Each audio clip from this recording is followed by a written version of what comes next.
Buenas noches a todos. Un gusto que nos estén acompañando hoy a esta plática con el doctor Germán Brito, quien es gastroenterólogo endoscopista, y va a dictar la plática sobre estreñimiento crónico. Con ustedes, el doctor Germán Brito. Muchas gracias, Gerardo, por la invitación al Laboratorio Elmo y también gracias a los compañeros médicos que están aquí con el interés de escuchar la plática.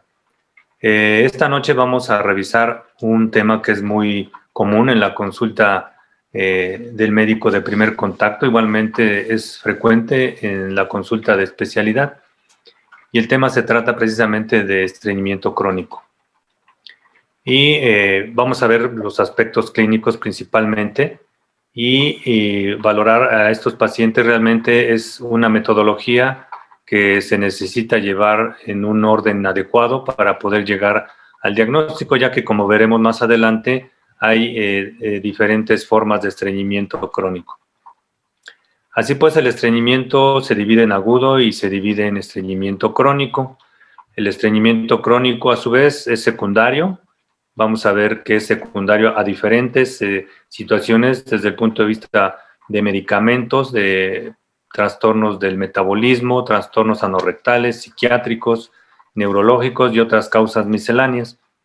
Importante descartar en un paciente que se está estudiando de estreñimiento crónico estas causas secundarias.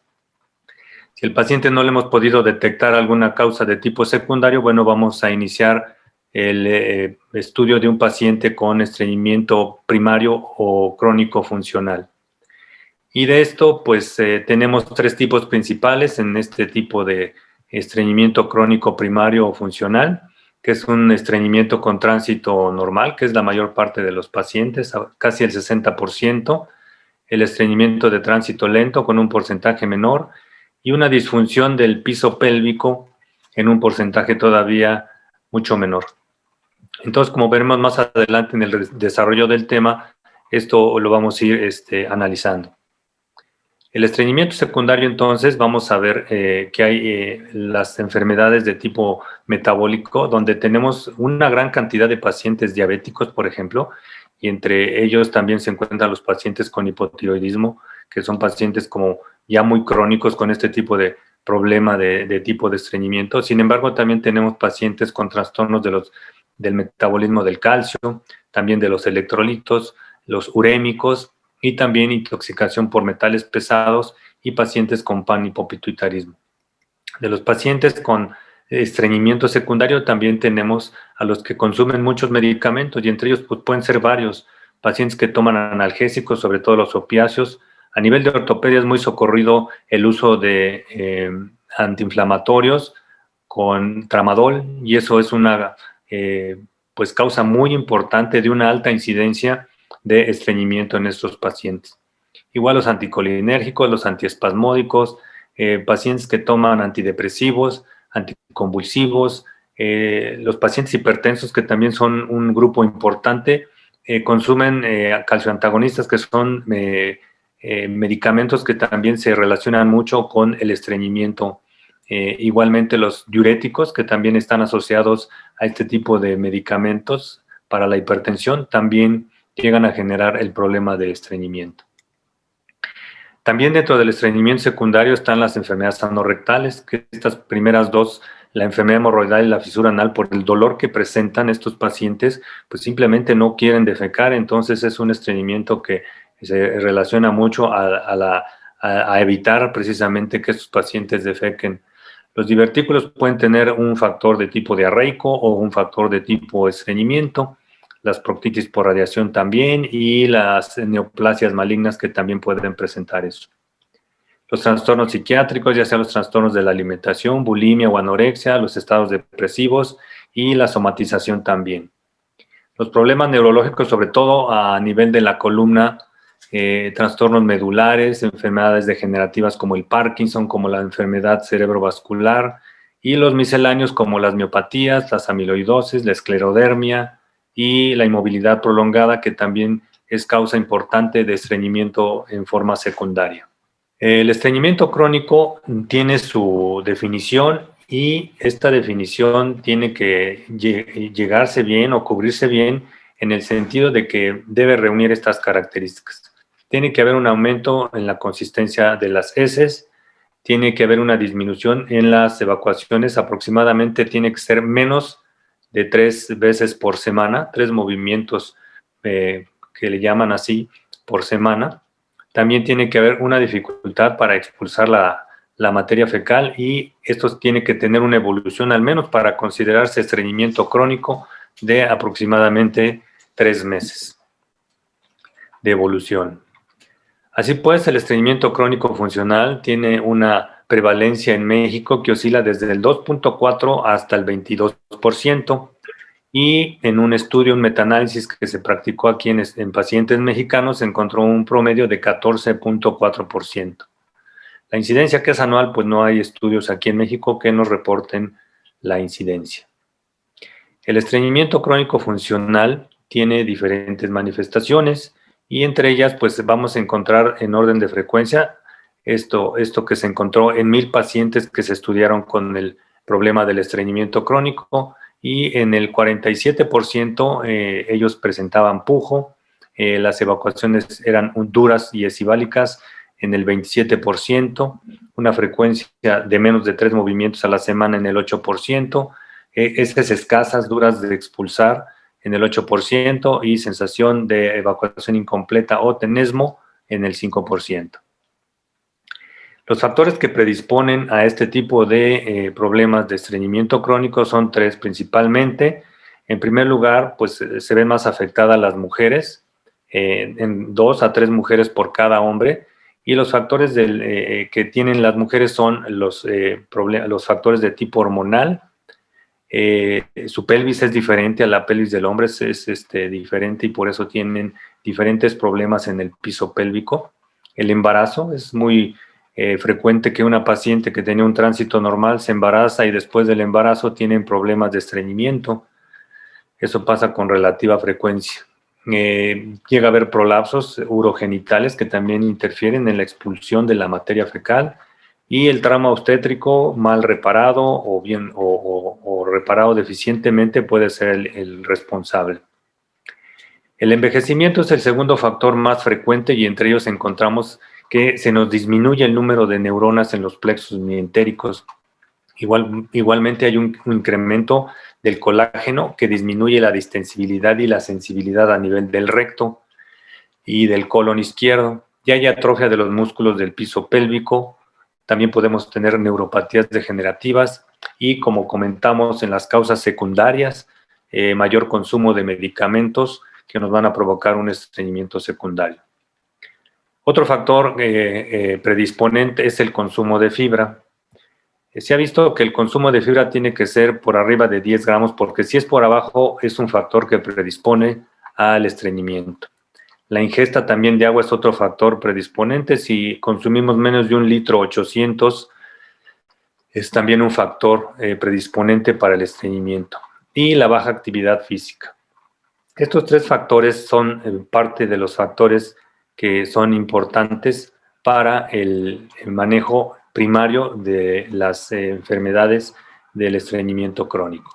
Bien, la calidad de vida se ve afectada en estos pacientes. Los pacientes que tienen estreñimiento crónico van a tener en el 80% una afectación en general de su calidad de vida. Tienen que modificar en el 55% su dieta, en el 41% su apetito se ve modificado, les altera el sueño en el 33% y la actividad laboral igualmente la alteran en un 32%. En un estudio aquí en México por los doctores Ruiz López y el doctor Cos Adame, confirmaron toda esta alteración en la calidad de vida en nuestros pacientes que tienen estreñimiento crónico. ¿Cómo vamos a hacer el diagnóstico de estos pacientes? Bueno, nos vamos a basar en todos estos puntos, pero vamos a utilizar primariamente los primeros 4, que con estos 4 puntos, en el 80-85% de los casos podemos hacer el diagnóstico tanto en consultorios de primer nivel como también en consultorios de especialidad. Entonces, lo importante sería tener estos puntos aquí por separado, que es la escala de Bristol y el cuadro clínico que presentan estos pacientes, y también como punto principal descartar las causas secundarias mediante algunos estudios de gabinete y laboratorio, hacer un buen tacto rectal y como diagnósticos o como herramientas diagnósticas agregadas, podemos hacer un tránsito colónico, que no es muy difícil, son relativamente sencillos y son útiles, y también una prueba para expulsión del balón para poder clasificar a nuestro paciente en un determinado tipo de estreñimiento.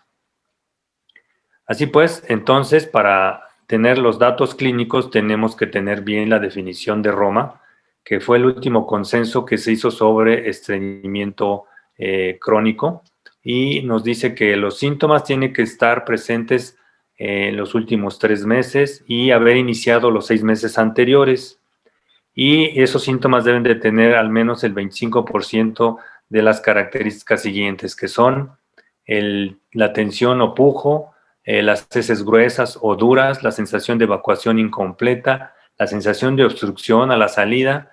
Hay pacientes que se hacen maniobras digitales para expulsar, y como se había mencionado al inicio en la definición de estreñimiento crónico, menos de 3 deposiciones por semana. Las heces sueltas habitualmente se deben a maniobras que los pacientes hacen por tomar laxantes. Eso es algo que hay que considerar, y el paciente no debe tener o reunir los requisitos de síndrome de intestino irritable. Vamos a ver más adelante por qué razón, aunque al final pues los manejos vienen siendo como muy parecidos. Estos dos cuadros que están aquí son la esencia de poder hacer un diagnóstico desde el punto de vista del interrogatorio de nuestro paciente, donde tenemos la escala de Bristol, donde vamos a ubicar a nuestro paciente, ya sea en el tipo 1 o en el tipo 2, que son los puntos donde hay estreñimiento, y vamos a tener en el cuadro de la derecha los datos que corresponden a el estreñimiento funcional o al síndrome de intestino irritable, donde el dolor va a ser el principal factor que nos va a determinar si el paciente está hacia estreñimiento funcional, donde prácticamente el dolor no se presenta, o si el paciente está presentando dolor y se manifiesta hacia síndrome de intestino irritable. Entonces, importante estos dos cuadros, siempre preguntar por el dolor. Si existe dolor, ese paciente se ubica más hacia síndrome de intestino irritable, y si no tiene dolor, se ubica más hacia estreñimiento funcional. Y ya que el síndrome de intestino irritable es una cosa muy frecuente, bueno, pues está de tomarse en consideración. La distensión se presenta siempre o en la mayoría de las veces acompañando a este tipo de situaciones de estreñimiento. Entonces ya con esto, la definición, ya tenemos ubicado a nuestro paciente si está por el lado de estreñimiento crónico funcional o si tiene datos de síndrome de intestino irritable. El siguiente paso es hacer un tacto rectal a nuestro paciente, siempre explicando qué se le va a hacer. Tienen que estar acompañado de su asistente para evitar malos entendidos o evitar reclamaciones posteriormente. Y también, si es posible, pues que esté un familiar del paciente, siendo el testigo también, y estar acompañado siempre, ya sea al menos por un asistente, y siempre explicar al paciente qué se le va a hacer, por qué se le va a hacer el tacto, qué tipo de información vamos a obtener de parte de este tacto y cómo va a influir en el diagnóstico, incluso si va a ser la pauta para pedir más estudios o si con el puro tacto rectal ya tenemos la información que es necesaria. Así pues, del tacto rectal vamos a obtener toda esta información. Lo primero es colocar al paciente en decúbito lateral izquierdo en una posición cómoda, y vamos a hacer el primer paso, que es la inspección, donde vamos a observar los pliegues del ano, la unión mucocutánea, y de acuerdo a lo que se observe, bueno, vamos a poder observar si hay alguna fisura, algún hemorroide que sea la responsable de este tipo de situaciones. El siguiente paso es buscar los reflejos cutáneos de la región con un hisopo, ¿verdad? O con una microfibra para saber si la sensibilidad o los arcos reflejos a nivel de las vértebras sacras de la 2 a la 4 están presentes en relación a la función motora.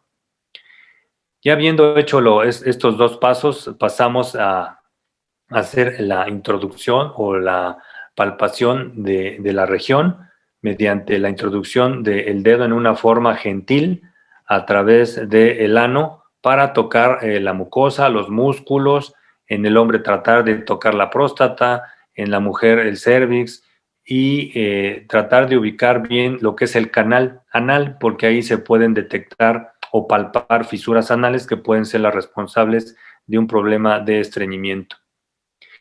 Ya habiendo hecho esto, pasamos al siguiente paso, que es hacer las maniobras. Se piden 3 maniobras principalmente, que es una maniobra donde el paciente no hace nada, simplemente se ve el tono, se tiene que explorar eso aproximadamente por unos segundos y valorar realmente cómo es el tono. Se hace la maniobra de contracción, se le pide al paciente que contraiga lo más que pueda en forma sostenida, aproximadamente por unos 30 segundos, y se palpa el esfínter, interno del ano. ¿Cómo podemos saber qué estamos palpando? Bueno, pues por eso precisamente es necesario estar haciendo los tactos repetitivamente para tener esa sensibilidad en el dedo y poder obtener toda esta información. El cuarto punto es hacer maniobras de pujo, introduciendo el ano así y también tratando de palpar el abdomen del paciente. Es una como palpación bimanual, como se hiciera también en ginecología. ¿Con qué objeto? Para ver qué tipo de contracción muscular tiene el paciente y cómo repercute en la presión a nivel de nuestro dedo, ya sea en la relajación o en la contracción del esfínter. Cosa muy importante por lo siguiente, porque por eso podemos saber si nuestro paciente tiene una disinergia en el reflejo de la defecación. Esta es una manometría, este es un trazo de una manometría normal, donde vemos aquí el recto con una maniobra de contracción que lo valoraríamos con la mano que está sobre abdomen para saber qué tan firme es la contracción, y con el dedo explorador veríamos la posición del ano.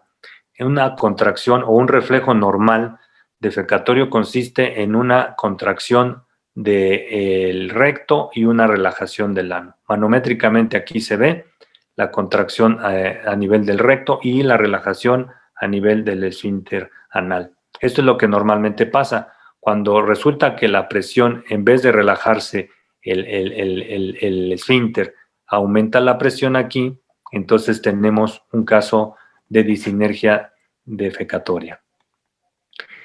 Para obtener más información, por ejemplo, podemos usar la prueba del balón. Es económica, nomás se necesita conseguir una sonda de Foley, inflarle 50 mililitros. Se introduce primero la sonda de Foley, se inflan los 50 mililitros de líquido y se le pide al paciente que pase al retrete para, en un momento dado, entre 3 a 5 minutos, poder expulsar el globo. Si no lo expulsa, entonces el paciente tiene un problema de disinergia defecatoria o alguna alteración del piso pélvico por el cual no pudo expulsar el balón. Y entonces esto confirma también lo que estamos sintiendo con la palpación bimanual en relación a que cuando el paciente hace la presión abdominal y se siente más presión en el esfínter, pues está también confirmándose que hay una disinergia del piso pélvico o a la evacuación.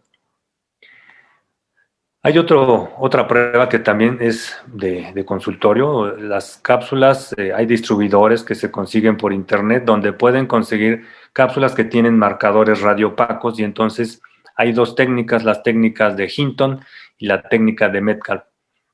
La técnica de Hinton es como la más básica y es la más práctica y sencilla, donde al paciente se le da una cápsula que tiene estos 24 marcadores radiopacos y entonces se observa a las 120 horas, o sea, a los 5 días, cuántos marcadores quedan a nivel abdominal sacando una placa simple del abdomen. Y entonces podemos tener varias situaciones. Una donde los marcadores están en el colon derecho, podríamos sospechar ahí que el colon derecho tiene un problema. Otros donde están en el colon transverso y colon izquierdo, donde también podemos sospechar problemas en el tránsito de esa región. Otro donde todos los marcadores pudieran estar a nivel del hueco pélvico, donde ahí podemos sospechar de un problema de disinergia. Y la otra que es un problema donde todos los marcadores están distribuidos en todo el colon, que es la inercia defecatoria, que es un trastorno donde es un estreñimiento de tránsito lento, pero el más marcado, por decirlo así. ¿Cómo podemos considerar si es positiva o negativa esta prueba? Normalmente a las 120 horas se tiene que haber expulsado el 80% de los marcadores, que vendría siendo 20 aproximadamente marcadores. Y el conservar 20% de los marcadores se considera algo normal. Lo anormal sería que empezara a haber más retención del 20% de estos marcadores todavía en la placa que se sacó al 5º día. Entonces, con esto también podemos tener orientación diagnóstica en nuestro paciente con estreñimiento crónico. Así pues, entonces con el diagnóstico que les acabo de mencionar, todas las maniobras desde el punto de vista clínico, excluir las causas secundarias, el tacto rectal, la prueba de la expulsión del balón y la prueba de los marcadores radiopacos, les comento, tiene una gran posibilidad de tener la mayor parte de los diagnósticos en sus pacientes. Hay otros métodos de diagnóstico que ya se ocupan para casos ya más especiales, que está la cápsula de motilidad inalámbrica, la colonoscopía, la manometría no rectal, y es también la defecografía o el tránsito colónico. Todos estos tienen su indicación de acuerdo a la orientación que vaya teniendo nuestro paciente en el diagnóstico del estreñimiento crónico en particular.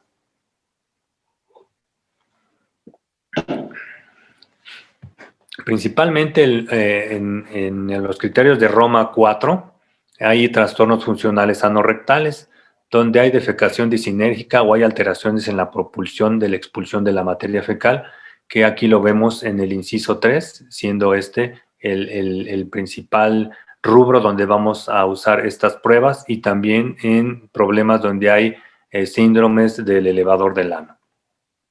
Así pues, son ejemplos para que ustedes los conozcan, donde esta es una cápsula de motilidad inalámbrica inteligente. Al paciente se le da por vía oral. Aquí se ve 3 cosas que reporta esta prueba. Uno es el pH, otro es la temperatura, y en rojo están las contracciones del segmento del tubo digestivo por donde vaya circulando la cápsula. Aquí tenemos en estómago, donde el pH baja y la motilidad aquí se mantiene. Cuando el pH sube es que ya pasó a duodeno, y se mantiene también en el intestino delgado con un pH elevado. Ya en colon el pH puede ir variando en forma de gráfica, y eso es lo que va reportando, donde en el colon izquierdo, como podemos ver, la presión se hace más importante. La temperatura, bueno, pues es la del cuerpo, se transmite a la cápsula, y cuando la temperatura baja, pues ya ha sido expulsada la cápsula. La colonoscopia se utiliza para diagnosticar este tipo de situaciones donde hay un tumor que está ocluyendo el tubo digestivo, que pues es la causa secundaria de este tipo de problemas de estreñimiento. La defecografía por resonancia magnética, que se combina también con manometría de alta resolución para pues identificar los diferentes tipos de disinergia defecatoria, como se observa aquí, es un estudio también especial para el diagnóstico. Hay defecografía también por fluoroscopía, que es un estudio previo, es menos reciente que la defecografía por resonancia magnética y por manometría de alta resolución, pero también es útil porque era el método que se disponía. Es un poquito más artesanal, pero es el método que anteriormente a la defecografía por resonancia y manometría de alta resolución se disponía de él.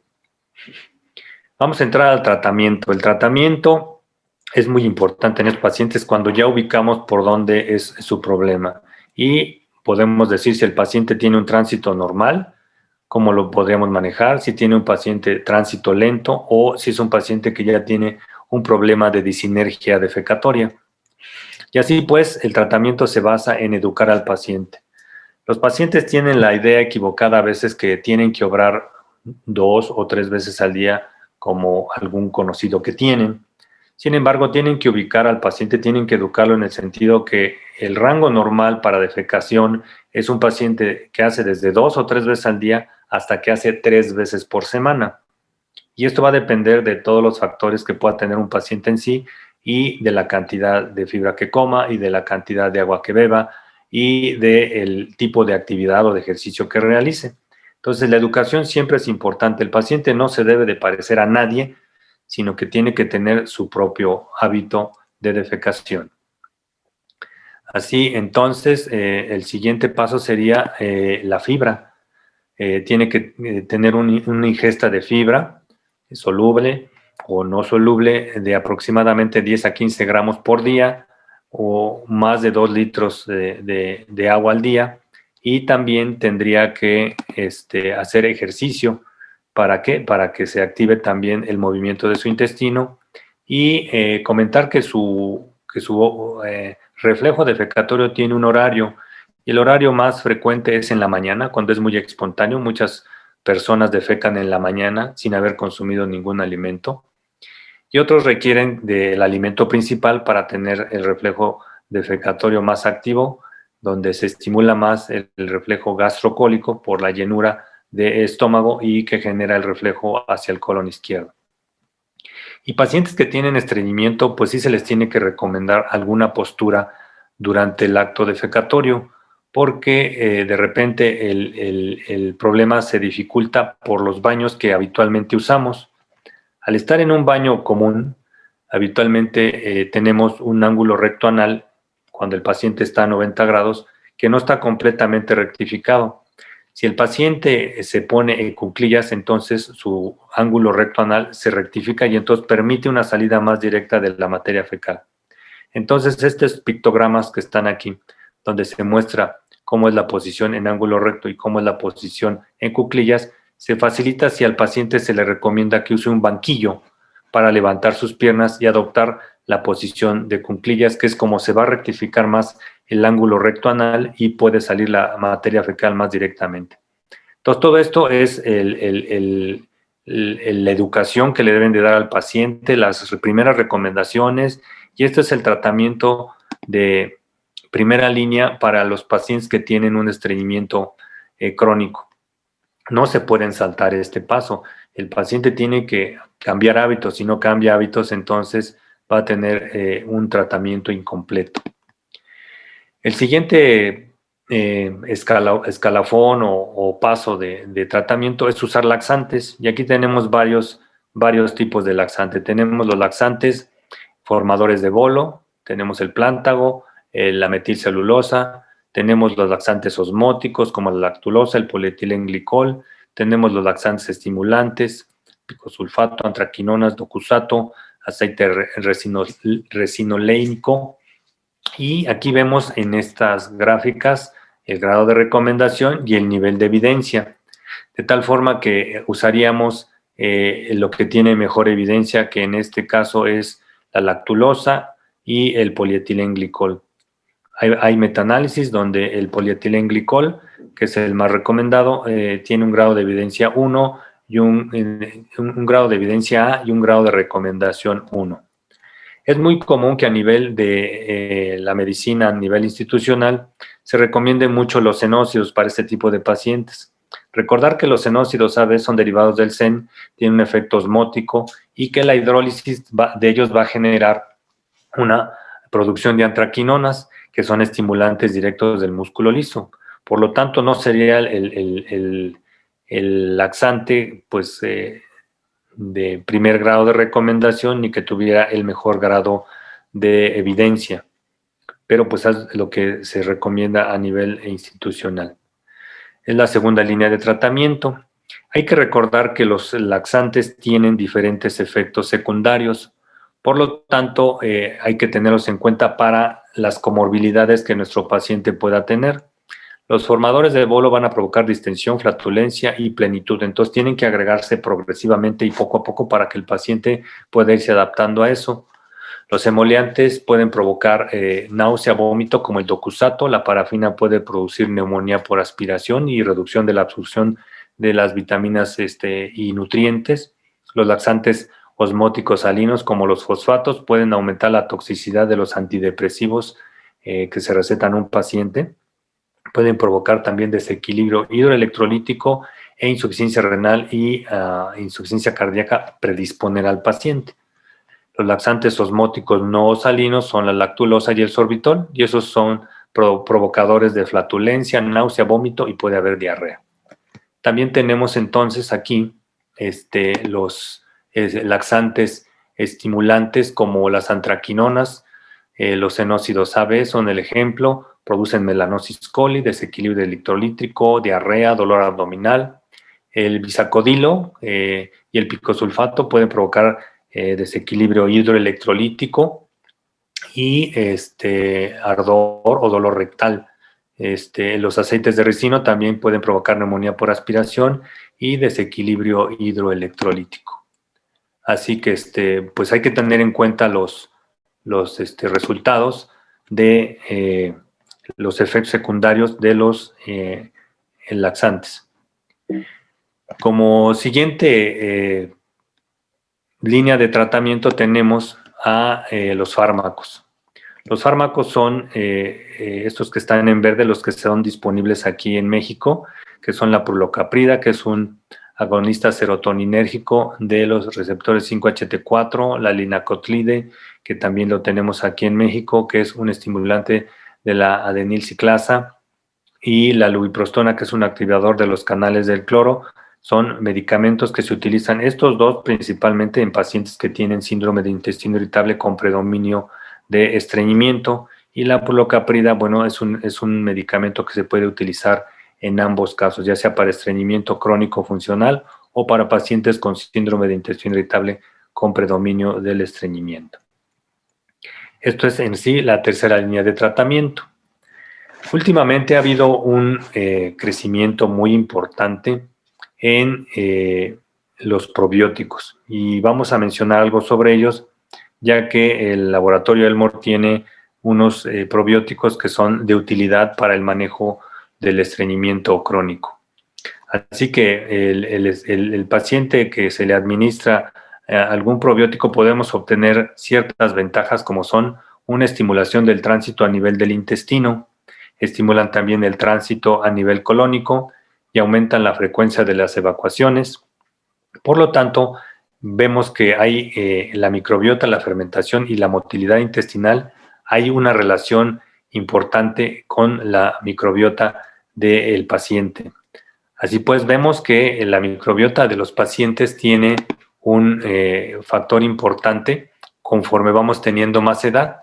El paciente que va teniendo un envejecimiento va teniendo una abundancia de los lactobacilos en contra de las bifidobacterias, que normalmente es al revés. Siempre hay un predominio de bifidobacterias en relación a lactobacilos, pero en la edad adulta, en los adultos mayores, esta relación se invierte y entonces empieza a haber una reducción de los ácidos grasos de cadena corta, del acetato, del butirato, por ejemplo, y eso reduce la movilidad del intestino, y eso es comparativamente diferente a los jóvenes, donde predominan las bifidobacterias sobre los lactobacilos. En el adulto mayor también hay una flora que produce mayor cantidad de metano, y el metano se ha relacionado mucho con los problemas del estreñimiento. Hay que ver unos conceptos sobre los probióticos. Los probióticos se definen como microorganismos vivos que confieren un beneficio para la salud del huésped cuando se administran en cantidades adecuadas. Habitualmente un probiótico tiene que tener una concentración de 1/10⁹ para que tenga la cualidad de ser un probiótico, porque si tiene menos no se considera como probiótico. Los prebióticos son definidos como un ingrediente alimentario no digerible que es benéfico para estimular selectivamente el crecimiento de un número limitado de bacterias del colon. Y el simbiótico es la combinación de estos dos elementos, tanto de un probiótico como de un prebiótico. Así pues, tenemos que los prebióticos tienen estas características que los distinguen y son los prebióticos se pueden consumir a largo plazo con fines profilácticos. También se demostró que la administración de prebióticos aumenta la absorción de algunos minerales como el magnesio y el calcio y participan principalmente en medios selectivos para el crecimiento de una cepa probiótica en particular, generando fermentación y pasaje al intestino.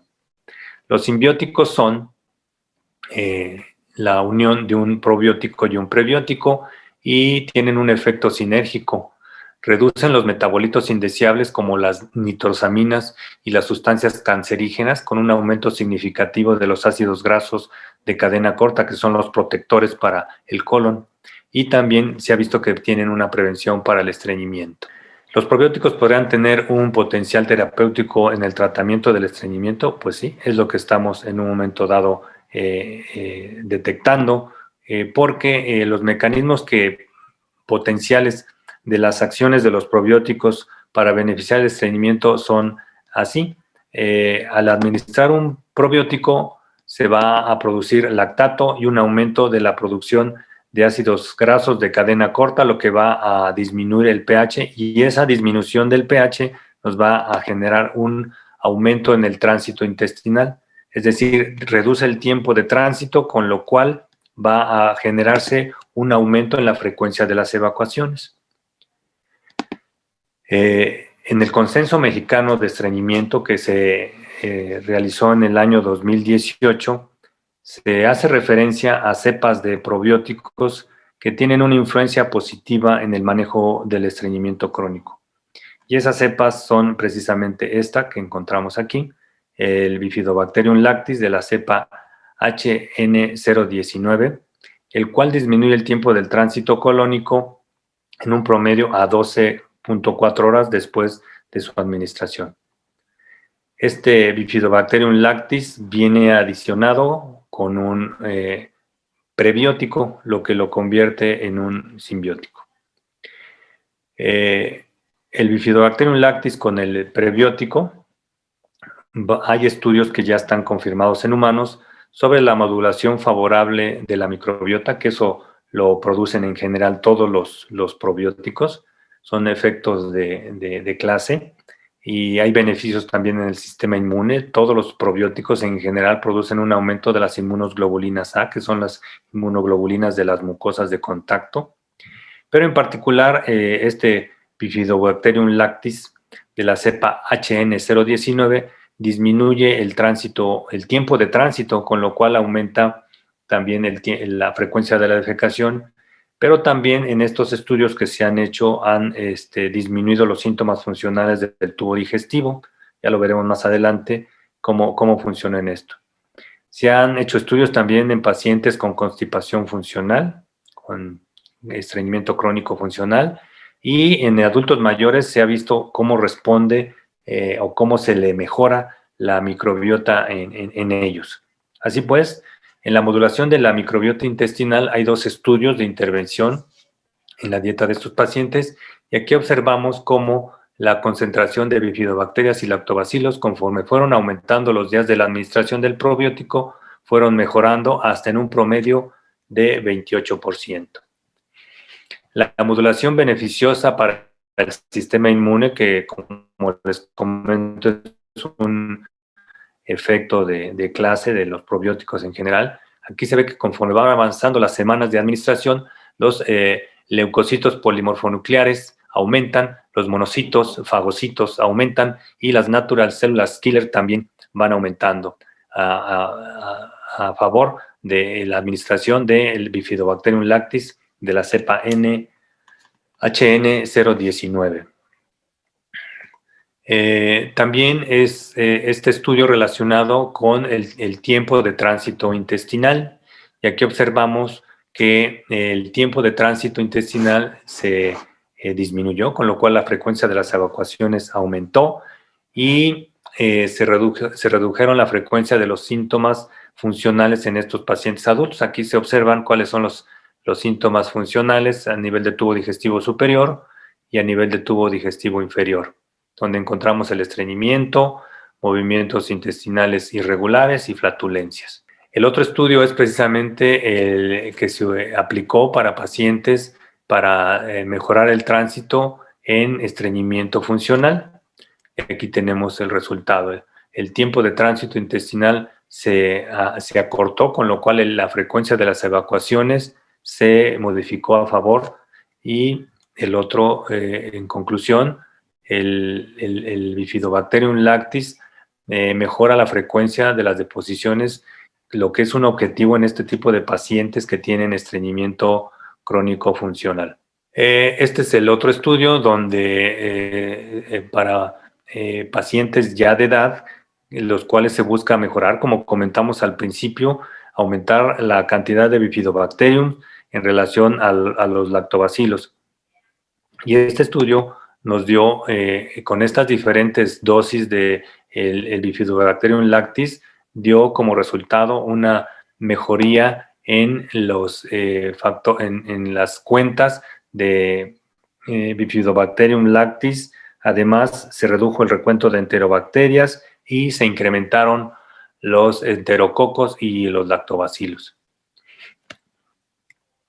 Hay poblaciones especiales donde el estreñimiento se tiene que manejar de alguna forma en especial, y entonces tenemos aquí los estreñimientos relacionados con las mujeres que están embarazadas.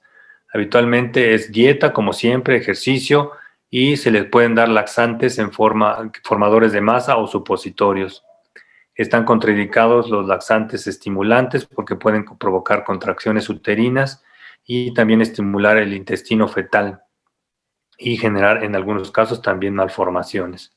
La madre lactante también tiene que recibir la primera línea de tratamiento, y se pueden utilizar formadores, laxantes formadores de bolo, lactulosa y supositorios de glicerina.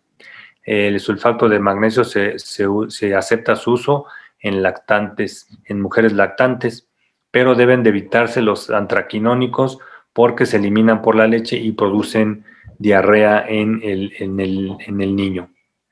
En los ancianos, pues lo mismo, las recomendaciones de primer nivel, y hay que evitar medicamentos que provoquen estreñimiento, y los laxantes de formadores de bolo. Posteriormente se pueden usar los laxantes estimulantes, y también se puede utilizar medicamentos.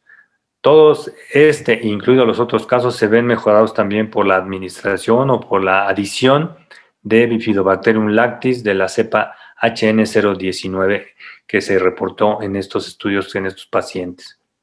En diabéticos, igual, las medidas de inicio, y se puede mejorar los niveles de azúcar, ya que se puede retrasar el vaciamiento gástrico a favor de un buen control metabólico utilizando el Bifidobacterium lactis. Igualmente también se puede utilizar la lactulosa. El estreñimiento de tránsito lento, bueno, ese tiene sus peculiaridades. Se tienen que dar también las medidas iniciales. Se pueden dar agentes laxantes osmóticos, se puede dar lactulosa, se puede dar medicamentos procinéticos, como habíamos mencionado, en este tipo de pacientes, con el objeto de mejorar el tránsito y lograr una evacuación adecuada en estos pacientes.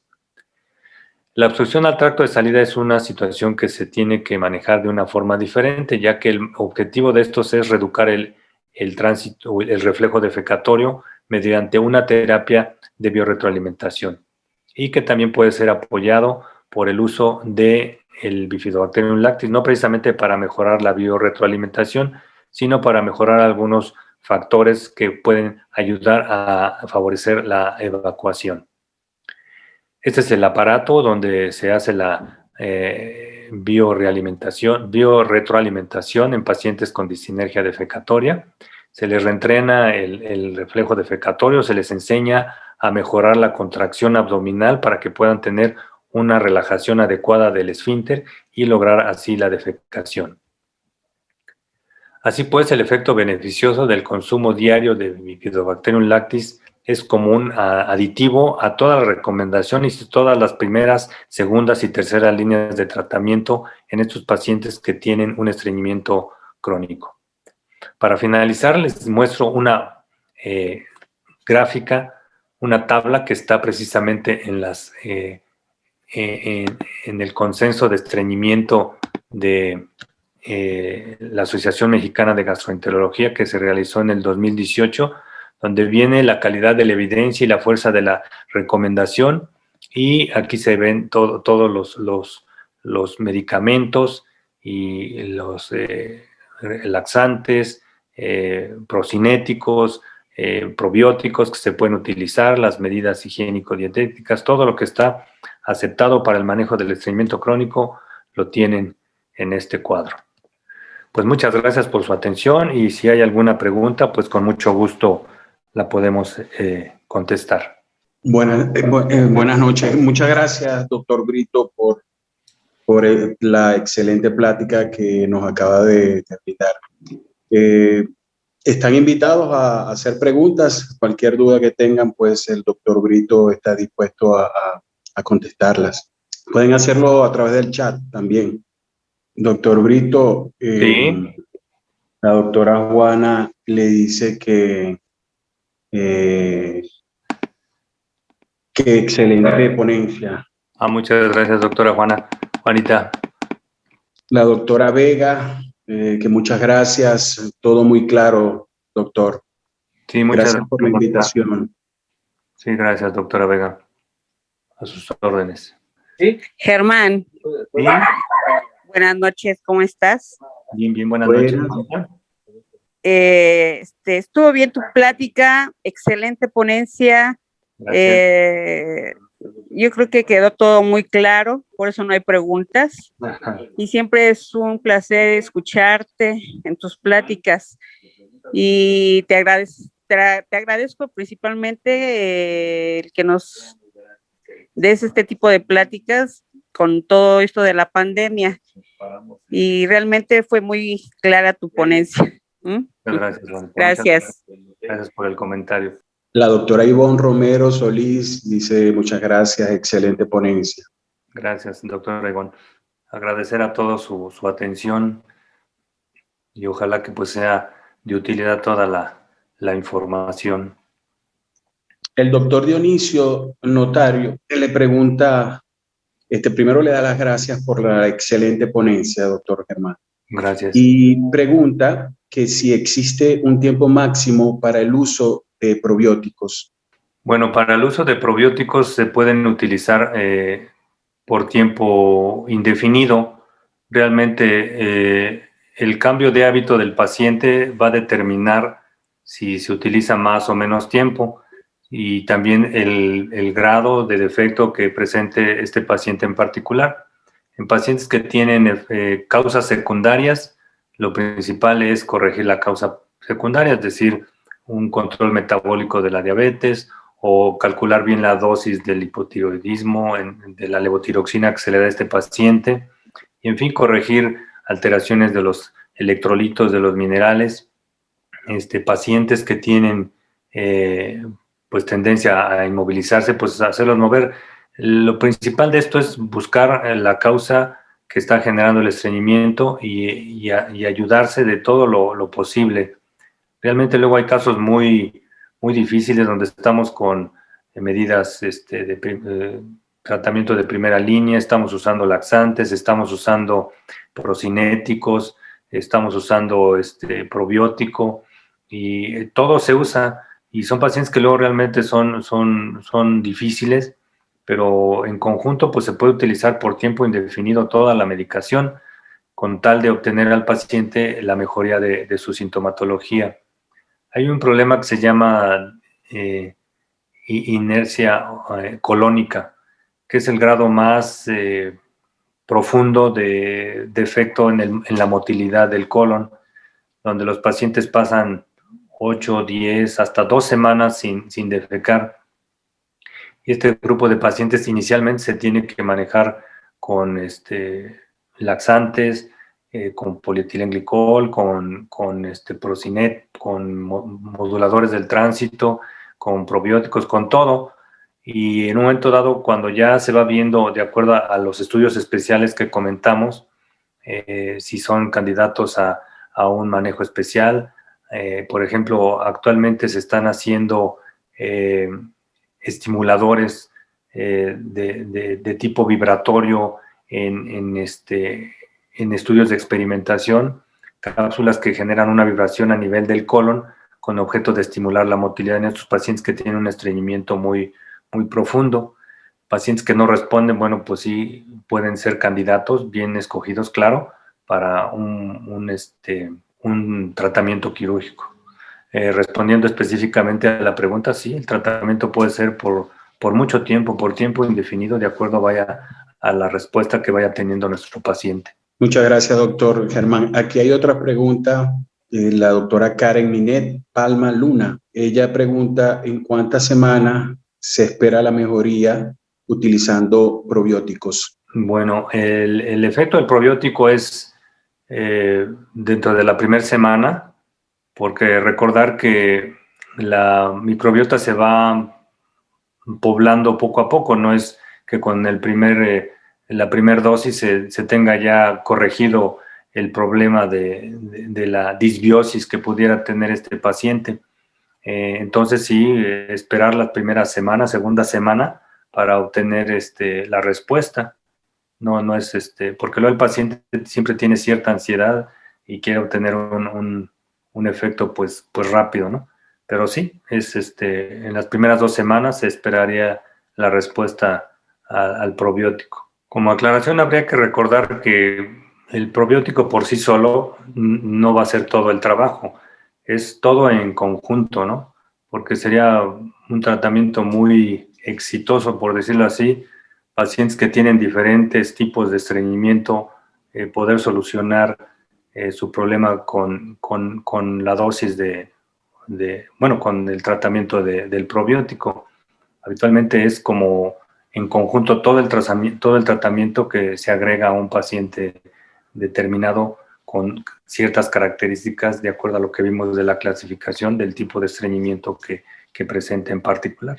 La doctora Juana Pérez, que muchas gracias, qué excelente ponencia y nos da las gracias. Muchas gracias a ustedes por participar, a todos, de verdad, a todos, porque sabemos que hacen un esfuerzo para estar allí y de verdad que súper agradecido por parte del Laboratorio Elmore.